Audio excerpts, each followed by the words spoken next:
All right. We're here at the Halifax Exhibition Center for the Sports and RV show. Atlantic Region Motorsports has a booth set up inside, and we've got the 944, and there's a rally car there as well.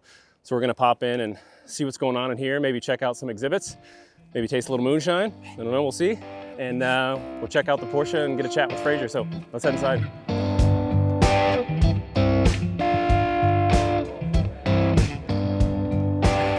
Can you keep up? Just missing the toes by a fraction of an inch. Go! Here they go. They're hitting with blocks of wood. They're hitting hard, hitting the block. And block over here by the block. There goes Bates to his block. Yeah, real athletes. I would just cut my foot off. I can only turn a wheel. I cannot do that. So that's pretty sweet. Let's go see what else is going on. We'll take it. Apple pie tastes the bills. Gin wins the awards. You've got root beer. Apple pie. This should help with the interview. Lovely. Secret apple pie spice recipe, one of the owner's grandmothers. If you ask her, she started the distillery. Oh, that's good. You guys are down in Lakeal, right? Yeah. Okay. Thanks so much. Yeah. See ya. I think that moonshine's already hit me. All right, taste. What do you got? Anybody else? Pistachios? Pumpkin seed.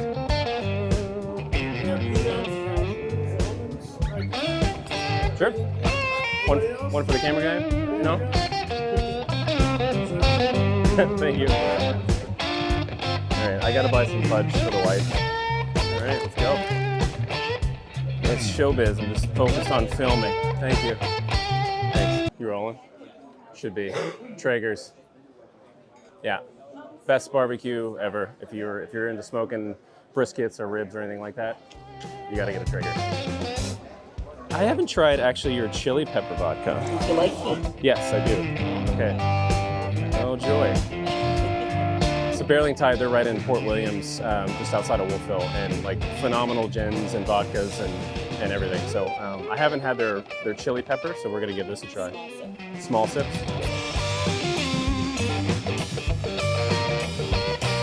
Yeah, it's hot. That'll clear the sinuses.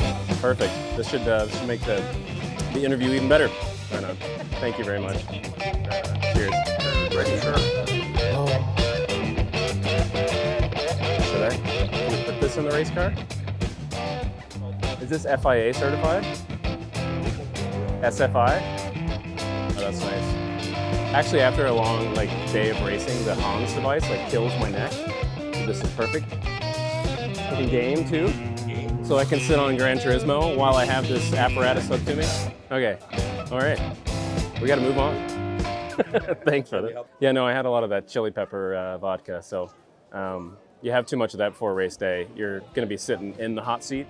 And this is the hot seat. Ingo Strackerjan and Atlantic Formula are bringing back some of these Formula BMWs to race at Atlantic Motorsports Park this year. So they're going to have a whole series during our track series weekends to run these. It's going to be really awesome to see Formula cars back at AMP. I may have to grab a seat in one of these at least once. Yeah, I can't wait for that. Let's do it up, yeah. We're filming for track series for the Atlantic Motorsports Park. We run sports car racing and stuff out there. So, and we're just checking out some exhibits and yeah, what do you guys got? Rudy's Authentic? Rudy's Hot Sauce, all made by my family. My dad's the pepper master. They go mild to hot as they go across.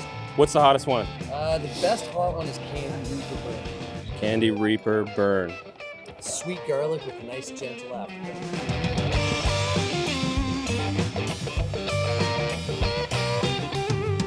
That is good. That's really good. Too, yeah. What pepper? Reaper? Carolina Reaper.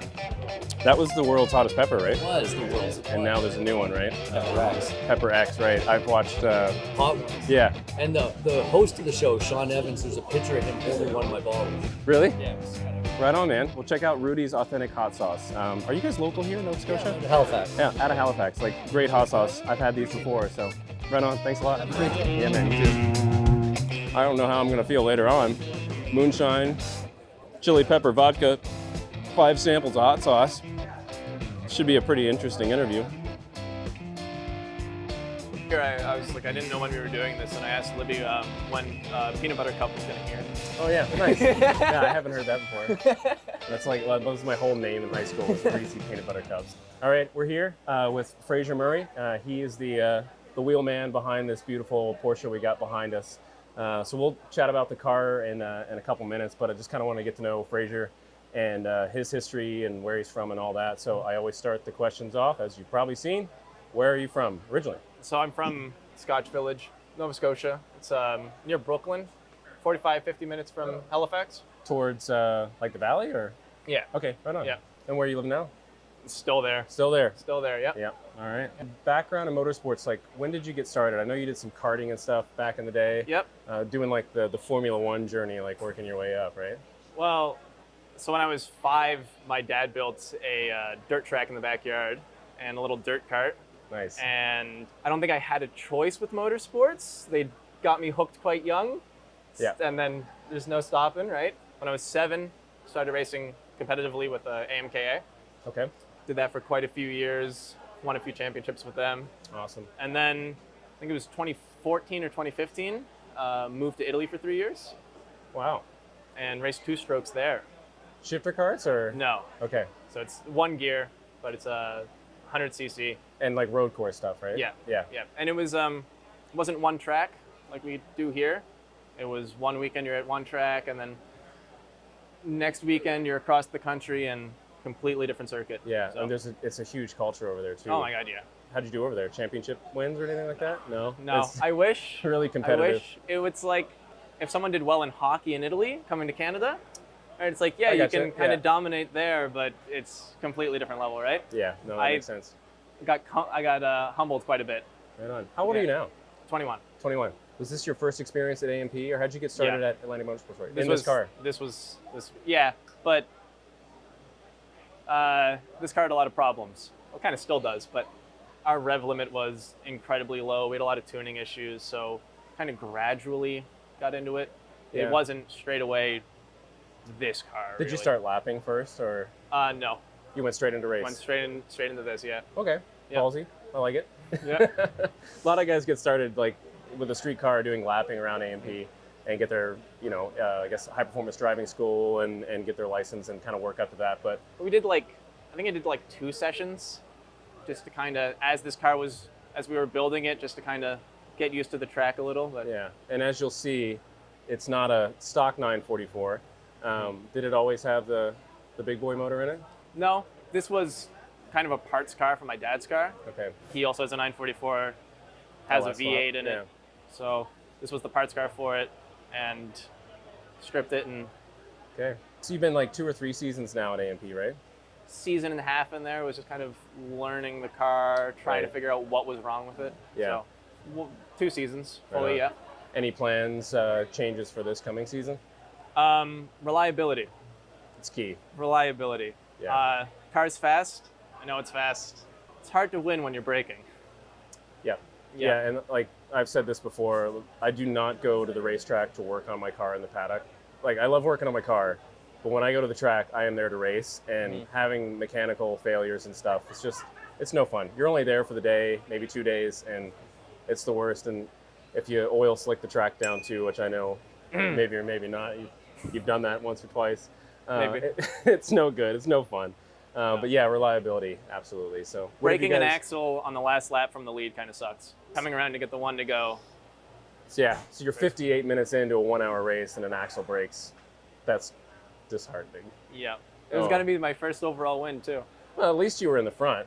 Yeah. I'm usually in 8th or 9th by that point. So if I break an axle, I don't really care. I'm still going to finish last. So that's great. Well, let's chat about the car. So it is what year? 88, 89? Or 89. 89 944 Porsche. Yep. These originally came with a 4-cylinder. Yeah, looking at the 4-cylinder, you've got to do what you've done here. Yep. And this is a LS small block Chevy. Yep. LS 5.7. It's kind of a Frankenstein. Mhm. It's not really an LS1 or an LS6. It's just kind of a mix Of to what- build yeah. this, yeah. And what kind of power? I think around 400. 400. We haven't actually dynoed it, but And the torque would be around the same, right? around that. Okay. And then aero, you've got splitter there. Yep.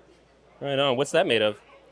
This is high-density plastic. We're running plywood. I broke that. I actually broke it in front of you. Yes, I remember. Did you get footage of that? I'll have to dig for it. Oh, I shouldn't have said anything. A lot of cars break in front of me. It's Yeah. the only way I can get up to the front of the pack with my 160 horsepower. So, and then tires. What size tires you got on this guy? 245s? Yep, 245, 4015, Yeah. Okay. I think. And then so you got the front splitter. Is that a 9 lives wing in the It rear? is. It's custom pylons though.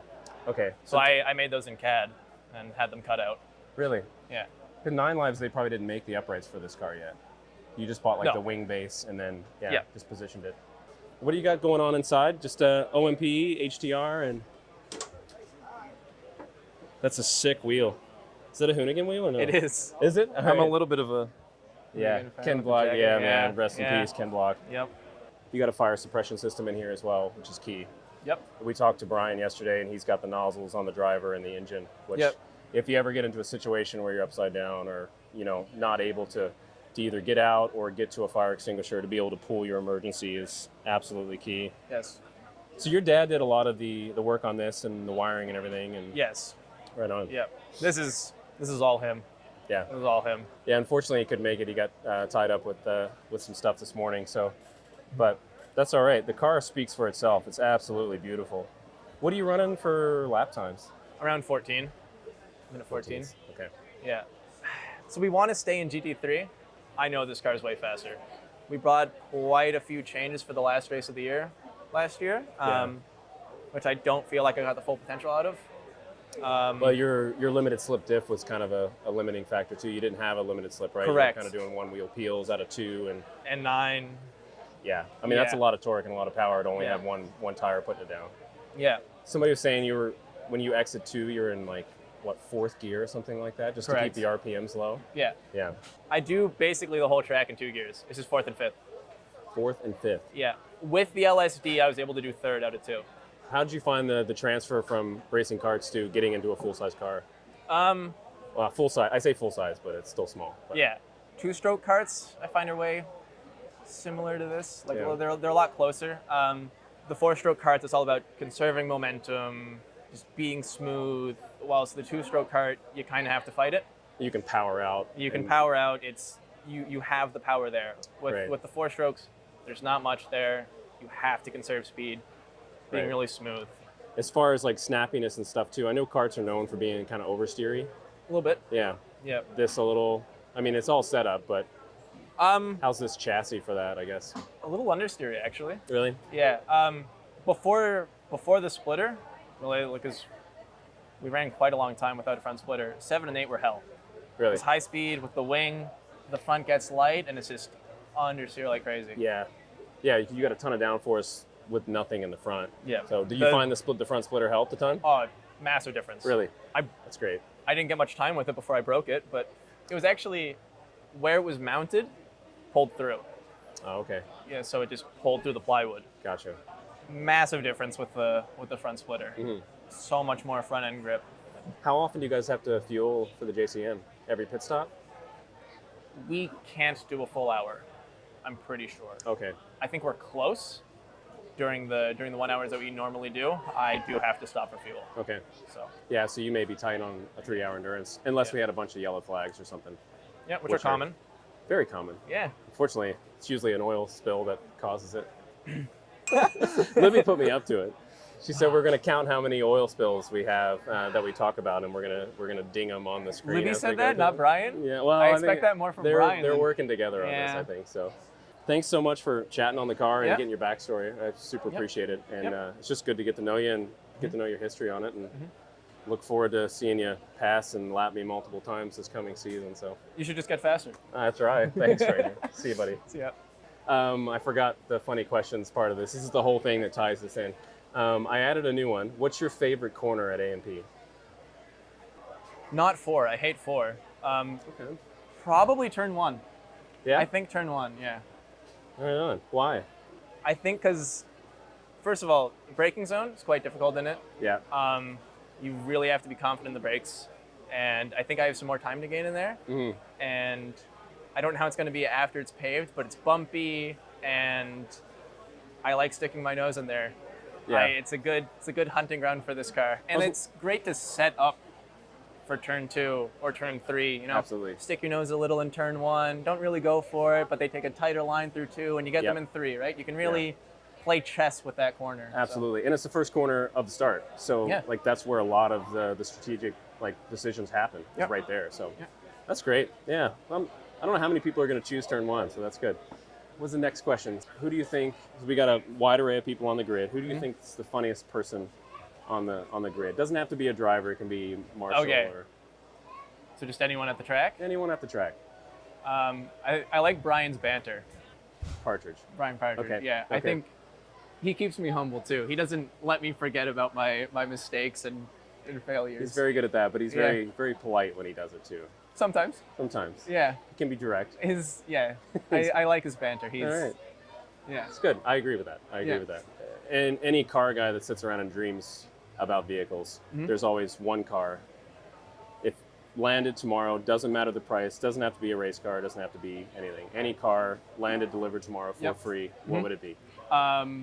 9/17/20. Yes. Yes. All right. Yes. This is my guy. The pink pig. I am all about that. Yeah. Yeah. Awesome, man. Favorite car. Sweet. Yes. I agree. All right. Let's chat around and see what the other guys are up to. And thanks again, Fraser. Yep. Really appreciate it, buddy. Awesome. All right. Gordon actually ended up making it. This is Gordon Murray. This is Fraser's dad. And I'm just going to chat with him a little bit. You know a lot about the car. You built this car. I did. You've got another 944 with an I LS do. swap. Yep. So what makes this not a stock 944? The list is long, but the biggest is under the hood. Yeah. The stock 944, most 944s have a 2.5 liter 4-cylinder. 2.5, okay. This car was a 3-liter car, so it had a 3-liter still 4-cylinder. That's the biggest thing. It's a transaxle car, so the transmission is in the trunk, Right. like a C6 Corvette or a whole bunch of So you different got a cars. torque tube that runs There's down. a torque tube that runs to the back. Yep. But you know, the cool thing, things like suspension and brakes are factory. Are they really? Yes, they are. Yep. They are the best 944, brakes, for example, that are on it, but they are the factory brakes. What about, is there adjustability in the spring? Yeah, rates and stuff? the front is coilovers. Okay. But the back is torsion bars. Yep, I same remember that. same as it used to be. The geometry of the suspension is as it was. So Wow. heavier springs, Coney adjustables, front and back. But yeah, it's largely the way it was built. And this one's an '89. What's your history? Like, what got you involved? What's my history? After high school, I did a year of automotive machining apprenticeship in New Glasgow, which is where I'm from, and I did that for a year and went, nah, this isn't for me. So I went to college and did electronics. Okay. I've worked in electronics my entire career. I'm not a mechanic. I'm not a welder. I'm not a painter, and I'm not an engine builder, but I do it all. Yeah. Well, Yeah. when you're in the grassroots stuff, you got to. It's I mean, we've got 100%. Yeah. doctors on our grid that Yeah. when you got to pull a motor, you're either going to pay somebody to do it or you're going to learn to do it yourself. I built 98% of this car by myself. Beautiful. Yeah. You're looking forward to this season, hopefully. Yeah, we did a big upgrade just before the JCM. It was a major upgrade, completely different transaxle, different gearing, Okay. internal oil pump, and a externally cooled transaxle. Right. We were having trouble with the original transaxle running hot. This transaxle is from a 944 Turbo S. Turbo S. Yeah. Yeah. The cool thing about this car is fairly low buck. The chassis themselves, if you go on Kijiji or if you go on Facebook Marketplace, there are tons of poorly maintained 944s out there that have had motor problems. Right. And they sit for 5-10 years and people find out that they have to spend a bag of money to put them back on the road and they don't want to do that. So they're for sale for $2,000 to $5,000 just like that. Right. They're everywhere. The motor, you know what? Go to Kenny Upol. There's dozens of them all over the place. LS ones, yeah. You do have to dig to find an aluminum block, Right. but they're there and they're not expensive. I love 944. I absolutely love this car, and I'm so looking forward to this Cool. season. So Thank you. Gordon, Yeah. thanks for chatting with me, man. Oh, my pleasure. Appreciate it. Thank you. Right on. We're still here at the Atlantic Region Motorsports exhibit here at the Sports and RV, and under Atlantic Region Motorsports, we've got rallycross, stage rally, time attack, lapping, solo sport, all this stuff, and you guys are into the crazy sport, the stage rally. Tell me a little bit about that and what you do. Rally is something we do on our lovely dirt roads here in Nova Scotia. We're geared up with a couple of landowners. Ledwidge is one of them. DNR helps us out. And yeah, it's kind of just a bunch of crazy people that like to go really fast on dirt roads in the woods. Yeah. And it takes a lot of volunteers to make it safe, keep it all on the rails. But it takes a couple of people in the car, somebody that you probably should trust a lot. Yeah. Yeah. So Heidi's going to be like, I don't know. So with a crazy driver, it takes a crazy co-driver as well to strap in and call the pace note. So as you're, well, why don't you explain it? So it's also, I got to make a note too. It's not, you don't see a lot of women in motorsports, and it is awesome to see Heidi doing what you're doing. I know National Women's Day was on Friday. Yeah, and so you're out here in the suit. I put the suit on. Repping it up. That's I awesome. did. Yeah. So you run with Blue Van Dalen. Yeah. Yep. Tell me about that. So we have two teams, myself and Blue, and Cal and Meg. So we do actually on our team have two girls. Yeah. And our responsibility is to write notes.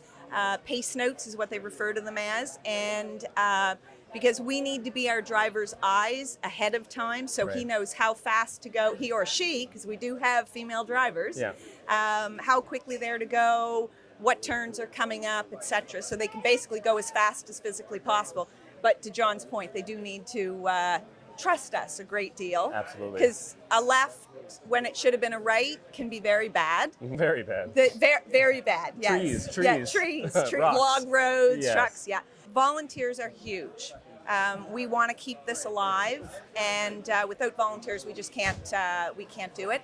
So it's great because if you want to be part of the action, you don't necessarily need to be in a car. Right. You can be out there in the woods, or you can be at start finish, all sorts of stuff. Absolutely. And anybody can get involved. How would they reach out to you guys if they wanted to get involved with it? So we do have our QR code.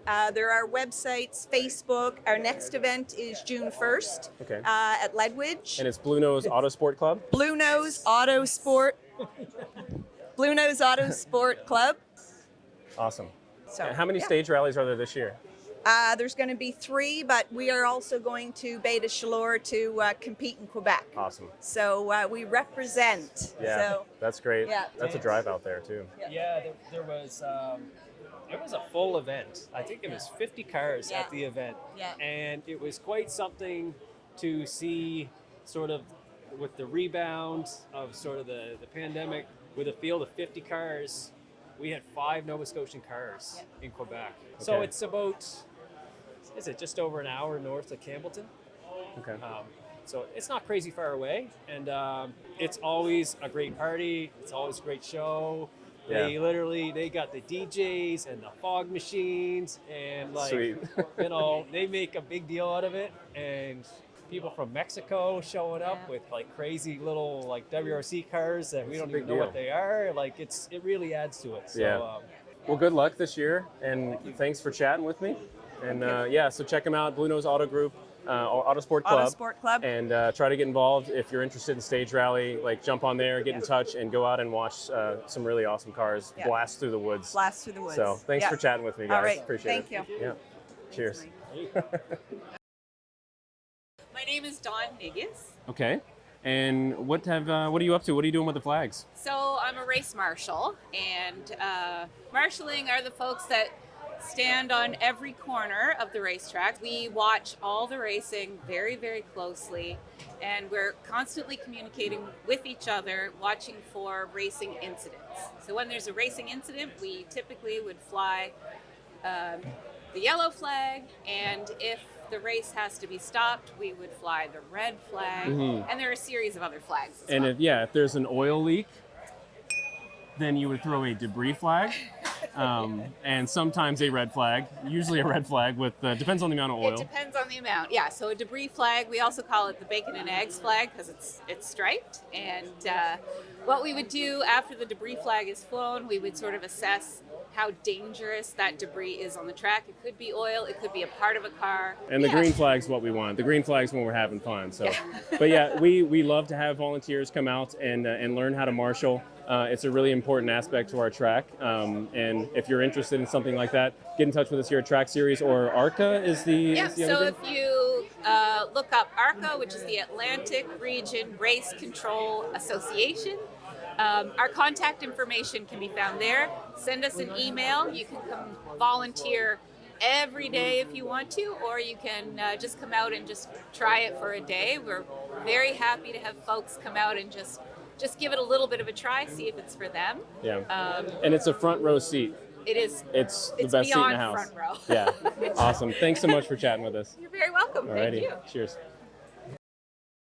So we caught up with Ingo Strackerjan, and you are kind of the head honcho with the Atlantic Formula. Yeah, the manager, so to speak, like for the team. Okay.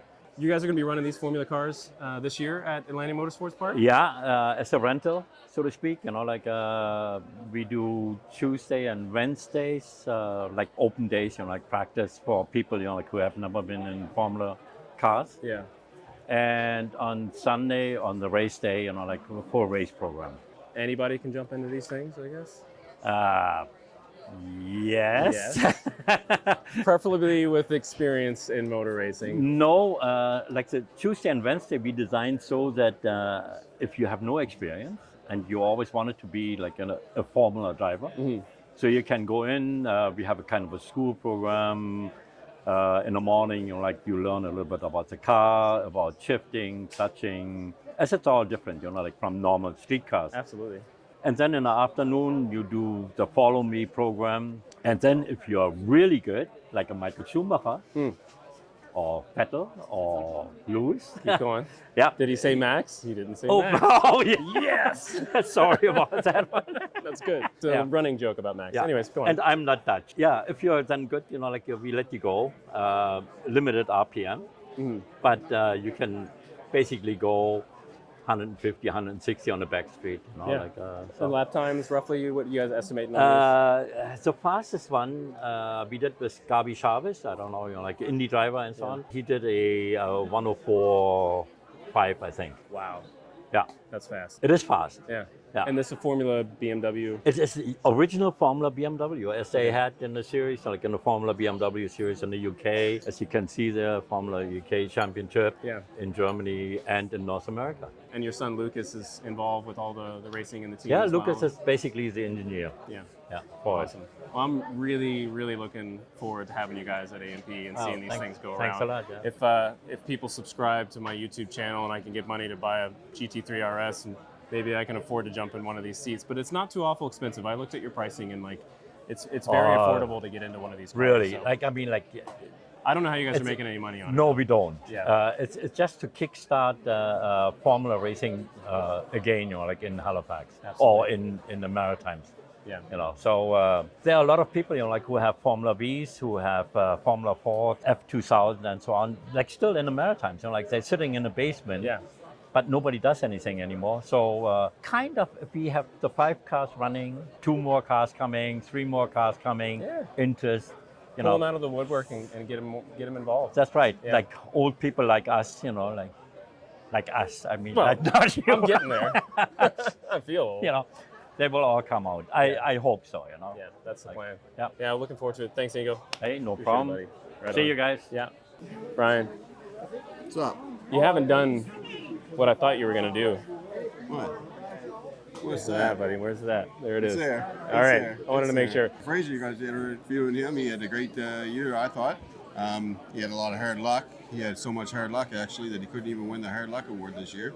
But And he's had some oil spills as well. yeah, that was in the past, actually. Last year, he has dropped actually no oil at all on the track. Last year, no oil. None, not a drop. Wow. Which surprises a lot of people. That is good. It changes the jokes. Let's put it that way. I know. We're just teasing him. We do not like dropping oil. The bikes don't like us dropping oil, but we're just making fun of Fraser because he takes it well. This is Brian Partridge. We'll meet up with him later on here in a couple months and chat with him about his experience and everything at AMP. But in the meantime, we got to go catch up with Jordan in the stock car and see what's going on there. So we'll chat with you in a little bit, buddy. Good luck. All right. So we're here with TRAC Series. Jordan Veinotte jumped out to AMP for our 3-hour endurance race this year. to run the stock car that's behind us, right? Actually, this is the Circle Track car that Lee was racing with us. At Scotia. My car that I raced at the 3 hours, still getting worked on, so it's still apart from the winner. Yeah, so this was actually the car that Lee drove last year with us, Circle Track racing. Right on. And that's your primary thing is oval track, circle track stuff. Correct. Yeah. I've actually been racing late models for about 20 years. This is a pro late, super late, pro stock, depending what name you go by. But I started in 4-cylinder cars a little over 20 years ago and bought my first Sportsman late model just shy of 20 years ago now. Wow. So I grew up going to the racetrack. My father had always worked on one of these cars. A friend of ours had owned for before I was born. And my dad always worked on them, and I started racing 4-cylinder cars at 14. I was supposed to be 16, but we snuck in for a couple years, so they all know now. And I actually got my first Sportsman late model when I was 16, and it wasn't much of a car. Me and a couple of high school friends, we had fun and went out and ran around and progressed a lot over 17 years with a Sportsman late model, and then stepped up to these 4 years ago now. Awesome. That's great. I know Lee had done some work to your car and set it up for road racing, like the oiling sump system had to be changed and maybe the transmission gear ratio, or did you guys stick to that same transmission? It wasn't the optimal transmission, but I ran my transmission. My car was already a dry sump. That's why I was able to actually come out and play, versus these with a spec motor or a wet sump. And we don't think we can actually race these out at AMP. Yeah. We may try testing once this year with this car to see if it's possible. Mm-hmm. No, and you could change the oil pans on these engines right behind us to road race quite easily, but our series where these are a sealed off spec engine, unfortunately we're not allowed to take the oil pan off without having to send the motor away to be checked. Trying to keep these cars a little more on the competitive level. More or less, almost everybody that races with us has the same engine. Mm-hmm. So it's one thing that we'd like the tracks to see if it's a possibility to change an oil pan. It would be nice, but I'm the last of a dying breed in the circle track industry with an open motor. So I had that and we were able to run quite easy. Okay. Having more of the stock car guys out to AMP to be part of that series would be absolutely awesome. But I would love to see more guys. I mean, it'd be nuts, man. You being at AMP, how was your experience with the JCM? Was that your first time around AMP in a car? In a late model. In a late model. 2013, I think, when the Legends were there. I ran a friend of mine's daughter was graduating high school, so I run his Legend car out there, and he is a tiny little guy, and somehow I was considerably smaller myself back then, managed to get myself into his car and ran that. It wasn't a competitive car, but we had lots of fun. And I've said since then that I would love to get back out. And then when I had a chance to get out in one of these pro stocks, it's unbelievable. I can't wait to come back. That's great, man. And you got was it second place? Second place, yeah. Second place overall in a 3-hour endurance race, man. Yeah. Pretty awesome. We were running pretty good competitive lap times. I think Chris did a lot of the heavy lifting in the center section there, but had lots of fun. Messed up one left turn. I think I got that on video. Maybe we'll cut to that. I cut to it way too much, but it's pretty good. But luckily the walls are quite a lot softer with you guys than us. Yeah, we try to keep the cars looking good. Yeah, it was a lot softer than any wall I've gotten into in my circle track career. I would imagine, man. Thanks for chatting with us on it, and we're looking forward to having you back out at AMP, man. It was an absolute pleasure to have you there this year. So hoping to be out a couple times, actually. Thanks, Jordan. Appreciate it, buddy. Oh. Man, it's been a long weekend. But I think that's a wrap. We did a ton of interviews here at the Sports and RV show. I don't know how I'm going to split them up, but great footage, great people. Thanks for watching. My name is Mike Reese with Reese Racing, and we've been out here with TRAC Series covering all of these drivers and these cars. So we look forward to doing the next one. So we'll catch you on that. See ya.